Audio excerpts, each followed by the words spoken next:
প্রতিদিনকার মতো আজকের আলোচনায় আলোচক বিশ্লেষক প্রথম কলকাতার ডেপুটি এডিটর পরমাশিস ঘোষ রায় সঙ্গে রয়েছেন, আর আমি সুব্রত আচার্য। চলুন তাহলে আজকের বিশ্লেষণ শুরু করা যাক। পরমাশিস, তোমাকে প্রথম কলকাতা স্ক্রিনে স্বাগত। পরমাশিস, তুমি জানো যে বিশ্বকাপের ইতিহাস বলছে যে 60 থেকে 70% এবং বিশেষ ম্যাচে 100% টিকিট বিক্রি হয়ে যেত, কিন্তু এবারে এখনো পর্যন্ত টিকিট বিক্রি সর্বসাকল্যে সব মিলিয়ে দাঁড়াচ্ছে মাত্র 21,000-এ।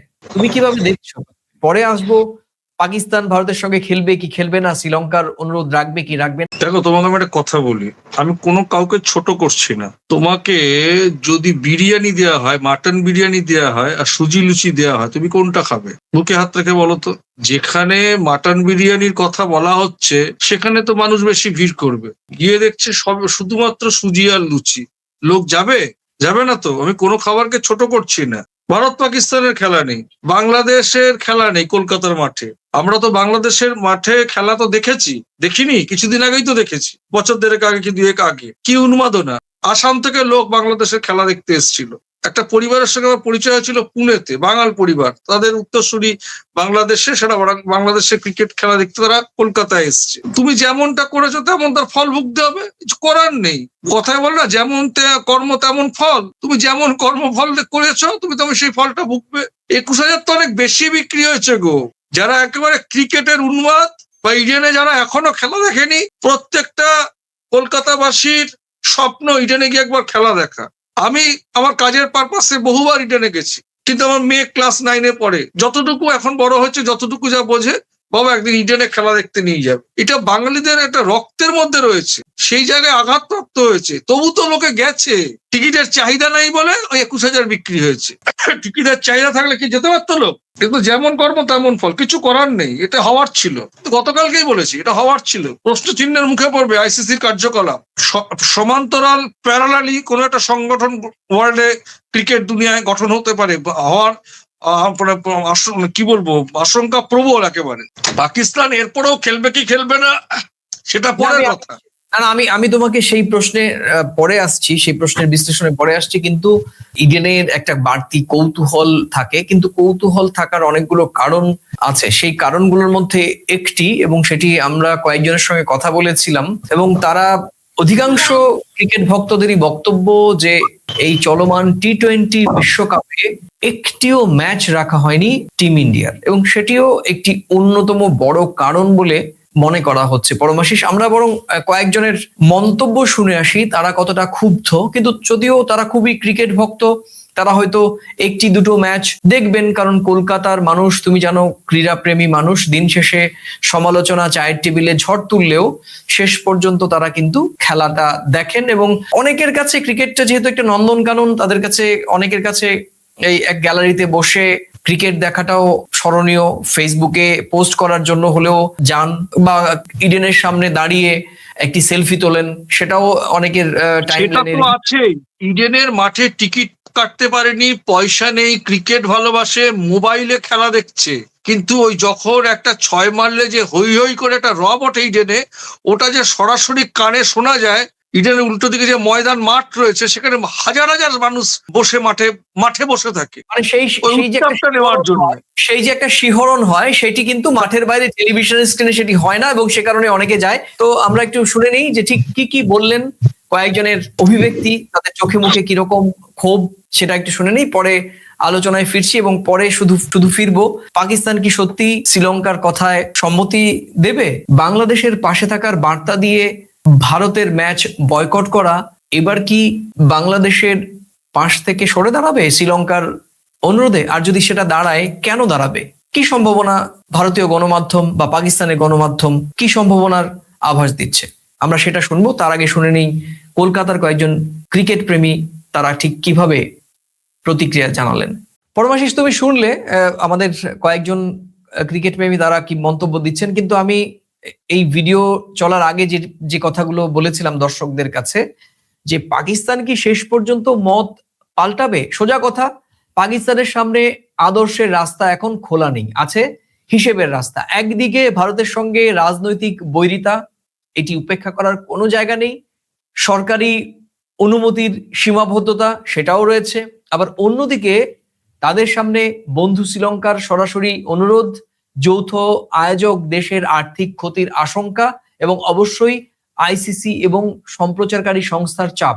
আর এখানে একটা বাস্তব সত্য কি জানো পরমাশিস?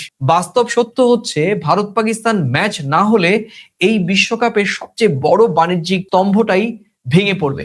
আর তাই পাকিস্তান ক্রিকেট বোর্ড এটা জানে, শ্রীলঙ্কা ক্রিকেট বোর্ডও এটা মানে, আইসিসিও সেটা বোঝে। তাই পাকিস্তান এখনো শ্রীলঙ্কার অনুরোধে সরাসরি না বলেনি, বলছে আলোচনা চলছে। এটা কিন্তু একটি অত্যন্ত ইতিবাচক ইঙ্গিত বলেই মনে করা হচ্ছে।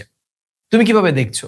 দেখো, এখানে কিন্তু এই যে পাকিস্তানের এই যে সিদ্ধান্ত, ক্রিকেটীয় যে সিদ্ধান্ত, এটা যে ঠিক সরাসরি ভারতের সঙ্গে শত্রুতা তা কিন্তু নয়। এটা আইসিসি কে চেপে ধরা। ক্রিকেট দুনিয়ায় আইসিসি যে সিদ্ধান্তহীনতায় ভুগে কিছু পক্ষপাতদুষ্ট সিদ্ধান্ত নিয়েছে, নিরপেক্ষতার যেখানে অভাব, সেই জায়গাটায় কিন্তু একটা থ্রেটিংটা কিরকম পাকিস্তানও খুব ভালো করে জানে। আইসিসির লভ্যাংশের জায়গাটা সবচেয়ে বড় প্রেক্ষাপটটা হচ্ছে ভারত পাকিস্তান খেলা।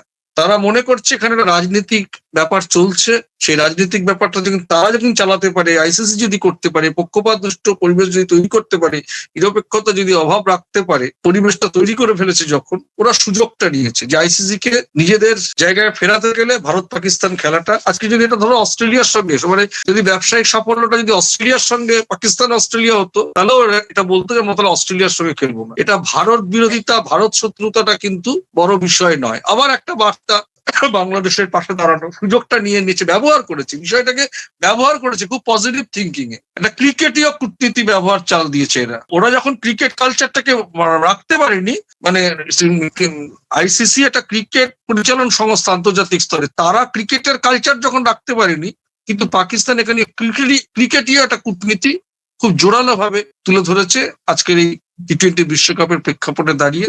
এবং আইসিসি কে একটা জাতীয় থ্রেটিং বলা যায়। থ্রেটিং ইন দ্য সেন্স যে ব্যবসায়িক যে একটা ক্ষতি, মূল দিনের শেষে গিয়ে কিন্তু সেই মূল ব্যবসা হচ্ছে একটা আর্থিক লাভবান হওয়া। সেই জায়গাটায় যদি ঘাটতি থাকে তো সেখানে কিছু করার নেই, কেউ তার ফোকটে খেলতে আসবে না।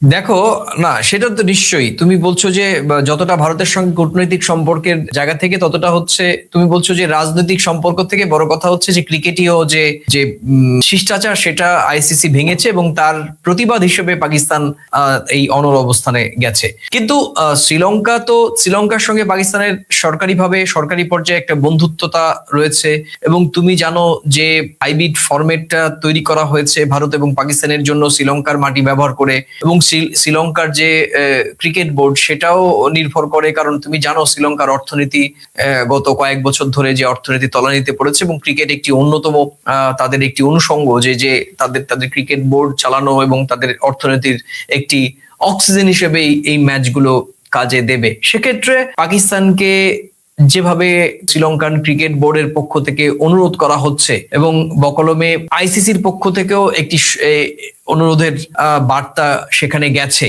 তারপর কি তুমি একেবারে বলতে পারো যে এই শেষ পর্যন্ত পাকিস্তান ভারতের সঙ্গে ম্যাচ খেলতে সম্মত হতে পারে? এখানে তো তাহলে বলতে হয় পাকিস্তান তো সেই ছাত্ররা রেজাল্ট করে না, এ গ্রেড 5 স্টার, মানে না খেললেও আইসিসির কাছে থ্রেটিং, খেললেও মহানুভবতা। মানে ক্রিকেটীয় কালচারটাকে দুরকম ভাবে পাকিস্তান টিম কিন্তু দেখাচ্ছে যে একটা দেশের থাকার যেমন বার্তা তাদের অর্থনৈতিক উন্নয়নের জন্য, সেটা খেললে হবে, আর যদি না খেলে আইসিসি কে থ্রেট করা যে তুমি ক্রিকেটীয় কালচারটাকে রাজনীতির অঙ্গে ঢুকিয়ে দিয়েছো, আমি ক্রিকেটীয় কূটনীতিতে তোমাকে পথে বসানো, মানে সামনে গেলেও লাভ, পিছনে গেলেও লাভ। দেখো ক্রিকেটীয় কালচার। ঠিক আছে, আমি ধরে নিচ্ছি যদি সত্যিকার অর্থে ভারতের সঙ্গে 15 তারিখের ম্যাচ পাকিস্তান খেলে, তাহলে পাকিস্তান কি বাংলাদেশের পাশ থেকে সরে যাবে? এখানে একটা না, নট দ্যাট। আমি বলছি, দেখো আমি বলছি, শোনো, আমি বললাম যে এখানে তাহলে প্রশ্নটা কিন্তু অনেকটা আবেগের বলে মনে হলো, প্রকৃতভাবে অঙ্কের।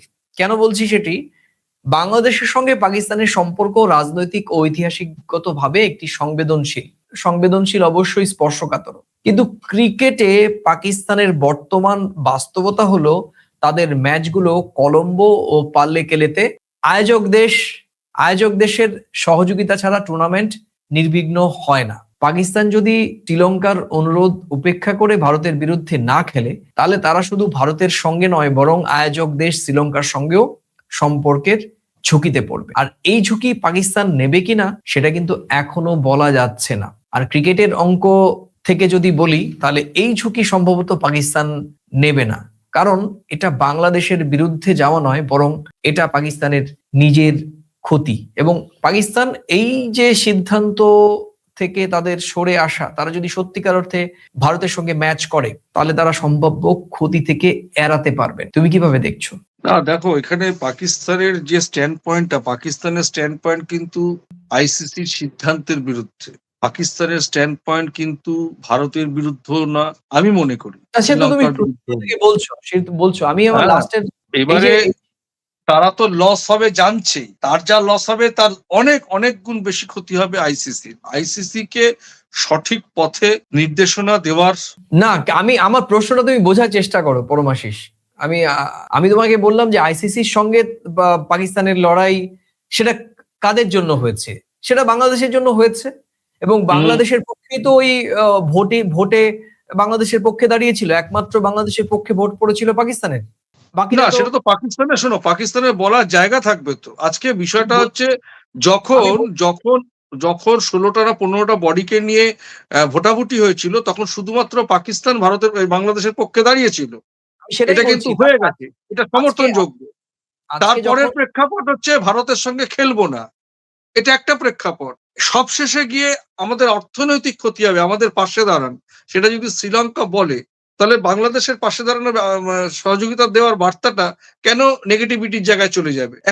একটা সমস্যার পরে আরেকটা সমস্যা, আরেকটা সমস্যার পরে একটা সমস্যা, একটা আবেদন, আরেকটা আবেদন, আরেকটা আবেদন, দুটো আবেদন তো সমাধান হয়ে গেছে। পাকিস্তান যদি এখন মানে পাকিস্তানের বন্ধু দেশ শ্রীলঙ্কা যদি ধরে নি, প্রেক্ষাপটটা তাইও, তারা যদি বলে আমরা অর্থনৈতিকভাবে আমরা ভীষণ ভেঙে পড়বো, একটু আমাদের পাশে দাঁড়ানোর জন্য আমাদের খেলাটা খেলো, তখন বলার জায়গা থাকবে। আমরা ওটা তো আইসিসির বিরুদ্ধে তার নিরপেক্ষতার জন্য আমি প্রতিবাদটা করেছিলাম, কিন্তু একটা ক্রিকেটার হয়ে আমি একটা দেশের পাশে দাঁড়ানোর জন্য খেলছি, যেমনটা বাংলাদেশকে সমর্থন করেছিল। সবাই যখন বাংলাদেশকে বিরোধিতা করছে, সমর্থন করেনি, তখন তো পাকিস্তান করেছে। এটা তো ভুলে গেলে চলবে না। এখন যদি আবার বিসিবি গোসা করে ধরে যে পাকিস্তান কেন খেললো, সেটা তো ভুল না।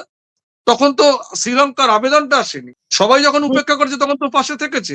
আবেদনের কারণ, বাংলাদেশকে বাদ দেওয়ার কারণ, কিংবা পাকিস্তানের এই ভারতের ম্যাচ বয়কট করার কারণ কিন্তু একটাই রিফ্লেক্ট হচ্ছে, মানে সবগুলো কারণ কিন্তু একটা জায়গায় গিয়েই হিসেব হচ্ছে, সেটি হচ্ছে অর্থনৈতিক কারণ, তাই না? আর এটা হচ্ছে ক্রিকেটের অঙ্ক।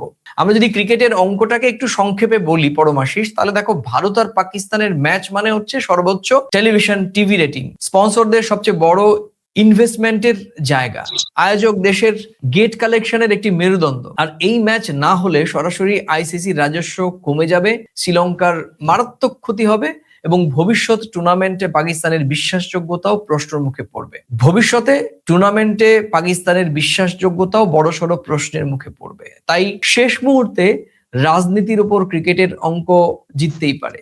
দেখো, দিন শেষে গিয়ে তো একটা অর্থনৈতিক সফলতা সবাই চাইবে। আমি তোমাকে সমর্থন করব, কিন্তু আমি আমার আর্থিক ক্ষতি করে তো করবো না। একটা জিনিস তো বুঝতে হবে, সবাই যখন বাংলাদেশের পক্ষ নেয়নি, তখন তো পাকিস্তান নিয়েছে। কিন্তু পাকিস্তান জলে ডুবে গিয়ে কাউকে সমর্থন করবে, বার্তা দেবে, এটা তো ভাবা ভুল। তারাও তো একটা ক্রিকেটীয় কালচারের জায়গা থেকে আজকে আইসিসি কে এই নির্দেশনা না, মানে তারা বলছে, তারাই মতামত জানাচ্ছে যে আমরা ভারতের সঙ্গে খেলবো না। কেন খেলবো না? তারা জানছে যে আমরা না খেললে আমাদের আর্থিক লস হবে, কিন্তু আইসিসির হবে কয়েকশো গুণ বেশি, আইসিসি কে বোঝানোর জন্য। এইবার যদি ক্রিকেটীয় কালচারে তারা জানে ক্রিকেট একটা অর্থনীতির জায়গা, তাদের বন্ধু দেশ যদি একটা আবেদন করে, তারা যদি সেটাকে রাখে, সরে আসা না। আমি যে জেদটা করলাম, সেই জেদটা আমি ধরে রাখলাম, আমি নুয়ে পড়লাম, এটা ভাবা ভুল। এই যে জটিলতা তৈরি করেছে, এই যে প্রেক্ষাপট তৈরি হয়েছে, এটা কিন্তু আন্তর্জাতিক ক্রিকেটে ইতিহাস হয়ে থাকবে। টি-20 বিশ্বকাপে আইসিসির এই 2026-এর খেলা নিয়ে কত জল খোলা হয়েছে, কত আলোচনা হয়েছে। অবশ্যই এর সঙ্গে যুক্ত থাকবে অনেকটা শিক্ষা নেওয়ার থাকবে, এবং এর সঙ্গে যুক্ত থাকবে আইসিসি টি-20 বিশ্বকাপের প্রথম দিনের দ্বিতীয় ম্যাচটি, ওয়েস্ট ইন্ডিজ বনাম স্কটল্যান্ডের খেলাটিও। কারণ তুমি জানো যে ইডেনের, আমি শুরুতেই বলেছি যে ইডেনে যে আশা করা হচ্ছিল যে পরিমাণ টিকিট বিক্রি হবে, সেই আশা করার যে অঙ্ক, তার কাছাকাছিও পৌঁছয়নি। ফলে অনেকেই বলছেন যে প্রথম দিনের আইসিসির এই ম্যাচটি ফ্লপ, ইডেনের ম্যাচটি ফ্লপ, এবং শুধু ফ্লপই নয়, অনেকে কলকাতাবাসী ক্ষুব্ধ, যেটা আমরা শুনেছি। এটা শুধু একটা মানে ম্যাচের ব্যর্থতা হিসেবে দেখলে চলবে না পরমাশিস, এটা একটা ভয়াবহ আবহের বার্তাও। আমরা মাঠে যখন আমরা আজকে যখন দিনভর দেখলাম, গতকাল থেকে দেখলাম যে কাউন্টারের ঠিক চেনা লম্বা লাইন সেটি অনুপস্থিত, মাঠের বাইরে যে ধরনের ক্রাউড থাকে, উন্মাদনা, ভিড়, সেটি নেই, এবং আমাদের জাতীয় পতাকা, এবং তুমি জানো যে যারা আমাদের বিভিন্ন স্টিকার বিক্রি করে বা রাস্তার ধারে বসে এবং বিভিন্ন রকমের ঢাক এগুলো নিয়ে বসেন, তারাও কিন্তু আজকে আমরা দেখেছি যে ইডেনের বাইরে তাদেরও অনুপস্থিতি। এটা কেন? কারণ তিনটে পরিষ্কার বিষয় এখানে উল্লেখ করা যায়। এক, ওয়েস্ট ইন্ডিজ বনাম বাংলাদেশের ম্যাচটি আজ হয়নি। এই ম্যাচটার জন্য আলাদা টান ছিল কলকাতার মানুষের, বাঙালি যারা বাংলা ভাষাভাষী মানুষের অনেকেরই টান ছিল। দ্বিতীয়ত, ইডেনে একটি ম্যাচও রাখা হয়নি টিম ইন্ডিয়ার। ফলে কলকাতার ক্রিকেটের আবেগের সঙ্গে একটা কোথাও গিয়ে সাংঘর্ষিক বিষয় হয়েছে। এবং তৃতীয়ত যে বিষয়টি, সেটি হচ্ছে বিশ্বকাপ হলেও একটা নিজের অনুভূতি সেখানে কোথাও একটা মিসিং। ওই যেহেতু নিজের দল নেই, টিম ইন্ডিয়ার কোনো প্লেয়ার নেই, এখানে মনে হচ্ছে যে পুরোটাই সব একটা অতিথিদের নিয়ে একটা আয়োজন করা, সেখানে আমাদের নিজেদের সম্পৃক্ততা নেই। ফলত সেই জায়গা থেকেই একটা মিসিং, কোথাও গিয়ে একটা মিসিং একটা টিউনিং আমরা দেখতে পেয়েছি, এবং সে কারণেই সম্ভবত কলকাতার মানুষের মধ্যে ইডেনে এত বড় একটা আন্তর্জাতিক আয়োজন, সেই আয়োজনের যে পরিমাণে ব্যাপ্তি হওয়া উচিত ছিল, এবং মিডিয়াতেও তুমি দেখেছো পরমাশিস, যে প্রথম পাতাতে সাধারণত টি-20 বিশ্বকাপের খবর প্রথম পাতাতে বড় বড় অক্ষরে ছাপা হয়, এবং টি-20 বিশ্বকাপের বিজ্ঞাপন পুরো সয়লাভ থাকে। আমি জানি না তুমি তোমার বাড়িতে কি কাগজ রাখো, আমি একটি বড় কাগজ, কলকাতার অন্যতম বড় একটি কাগজ রাখি, এবং আরো দুটো কাগজ রাখি যেগুলো হয়তো তৃতীয় এবং চতুর্থ সার্কুলেশনের। সেখানে কোনো কাগজেই আমি কিন্তু কোনো বিজ্ঞাপন দেখলাম না, টি-20 বিশ্বকাপের কোনো আইসিসির পক্ষ থেকে কোনো বিজ্ঞাপন দেখলাম না। এবং খেলার খবরেও খুব বেশি যে জায়গা পেয়েছে ইডেনের এই ওয়েস্ট ইন্ডিজ বনাম স্কটল্যান্ডের খেলা, সেটাও নেই। এবং সবকিছু মিলে মনে হচ্ছে যে কলকাতার দিক থেকে, কলকাতার এন্ডে টি-20 বিশ্বকাপে ইডেনের এই ম্যাচ শুরুর দিনই ফ্লপ, এটা আমার কাছে মনে হয়েছে। তুমি কিভাবে দেখছো? এটা তো শোনো, এটা হওয়ার তো বিষয়টা হচ্ছে যে কলকাতাতে টি-20 বিশ্বকাপে ইন্ডিয়া টিমের কোনো খেলা নেই, তারপরে বাংলাদেশ নেই, এই যে ভারত পাকিস্তান খেলা হবে না, দর্শকরা জেনে গেছে, বুঝে গেছে। সেই জন্য আর ক্রিকেটের উন্মাদনা, যেটা কলকাতার যে ঐতিহ্যের মধ্যে আছে, যেটা বাস্তবিক প্রেক্ষাপটে, সেটা যখন মানে এবারের খেলার রুটিনের বিষয়টা দেখতে পাচ্ছে না, সেই জন্য স্বাভাবিকভাবে সেটা ভাটা পড়েছে, স্বাভাবিকভাবে। মানে এটা তো মানে এটা তো অস্বীকার করার কোনো জায়গা না যে কলকাতা একটা ক্রিকেটের একটা অন্যতম অঙ্গন, ইডেন গার্ডেন্স। তো সেই জায়গায় এবারের খেলার যা রুটিন, যা পরিবেশ তৈরি হয়েছে, সেই জায়গায় তো মানুষ আর সেই উন্মাদনা খুঁজে পাচ্ছে না। তারপর তুমি জানো, আমাদের কলকাতায় বা আমাদের রাজ্যে কিছুদিন পরেই নির্বাচন, আমাদের রাজ্যে এসআইআর চলছে, অন্যরকম একটা উন্মাদনা। শেষ দিন, ভোটার শেষ তালিকা দিন। আজকে শেষ দিন। তো সেই জায়গায় দাঁড়িয়ে মানুষ, যেমন ধরো গ্রীষ্মকালে রক্তদান কর্মসূচি কম হয়, তো এখন কলকাতায় বা পশ্চিমবঙ্গে এই মুহূর্তে যে উন্মাদনা, সেই উন্মাদনায় যেহেতু ভারত পাকিস্তান নেই, বাংলাদেশ নেই, তো সেই কারণে আর লোক মানে যতই ক্রিকেট পাগল হোক, মানে আর অতটা গুরুত্ব দিচ্ছে না। এবং এটা আমরা বলছি বলে না, টিকিট বিক্রির হার থেকেই বোঝা যাচ্ছে। এখনো শীত চলে যায়নি। এই সময় যদি অনেক টাকা, অনেক বেশি কিছু করতে পারতো, যদি আজকে মানে আইসিসি যদি খেলাটাকে একটা সুন্দরভাবে, মানে কোনো রাজনীতির অঙ্গনে না এনে বা একটা সুন্দর পরিবেশ করে যদি ঠিক নীতি নির্ধারণ নিয়ে যদি পরিচালনা করতো, তাহলে এই সময় মানে একটা অন্য হাইটে থাকতো এই টি-20 বিশ্বকাপ অর্থনৈতিক সাফল্যের ক্ষেত্রে। দেখো, এই বিশ্বকাপে চলমান টি-20 আইসিসি টি-20 বিশ্বকাপের বড় ছবিটা কি বলছে? একদিকে পাকিস্তান সিদ্ধান্তহীন কিন্তু বাণিজ্যের দিকে ঝুঁকছে, অন্যদিকে ইডেনের মতো মাঠে দর্শক আগ্রহ হারাচ্ছে। আর এই দুটোই একসঙ্গে বলছে ক্রিকেটের গ্ল্যামার এখন আর নামেই কাজ করে না। আবেগ, অংশগ্রহণ আর পরিচয়ের অভাব হলে বিশ্বকাপও ফাঁকা লাগে। পরমাশিস, তোমাকে অনেক ধন্যবাদ। শেষ করব শুধু কথা বলেই যে পাকিস্তান শেষ পর্যন্ত কি করবে সেটা জানবো হয়তো কয়েকদিনের মধ্যেই, কারণ সময় নেই, 15ই ফেব্রুয়ারি। কিন্তু ইডেন যা দেখালো সেটা একটা বড় সতর্ক বার্তা। ক্রিকেট যদি দর্শকদের সঙ্গে সংযোগ হারায় তাহলে সবচেয়ে বড় ম্যাচও কাগজে বড় থাকবে, মাঠে নয়। প্রশ্নটা তাই শুধু পাকিস্তানের নয়, বরং প্রশ্নটা থাক ক্রিকেট আসলে কাদের জন্য খেলছে? আইসিসির ভূমিকা কতটা প্রশ্নবিদ্ধ? আদৌ তারা এই ড্যামেজ কন্ট্রোল করতে পারবে? এই প্রশ্নগুলো রেখেই আজকের প্রাসঙ্গিক প্রসঙ্গ ইতি টানছি। আবার দেখা হবে নতুন কোনো প্রাসঙ্গিক বিষয় নিয়ে। আর এই ভিডিওর কোন মন্তব্যের সঙ্গে বা মন্তব্যগুলোর সঙ্গে আপনি সহমত বা ভিন্নমত সেটা মন্তব্যের কলামে লিখে জানাতে ভুলবেন না। ভিডিওটি ভালো লাগলে শেয়ার করে ছড়িয়ে দিতে পারেন নিজেদের মাঝে। আর আজ এই চ্যানেলে এই প্রথম এলে পুরনো ভিডিও দেখে যদি ভালো লাগে চ্যানেলটি লাইক বা সাবস্ক্রাইব করতে পারেন। তাহলে ভালো থাকুন, সুস্থ থাকুন, সবাই নিরাপদে থাকুন। নমস্কার। নমস্কার।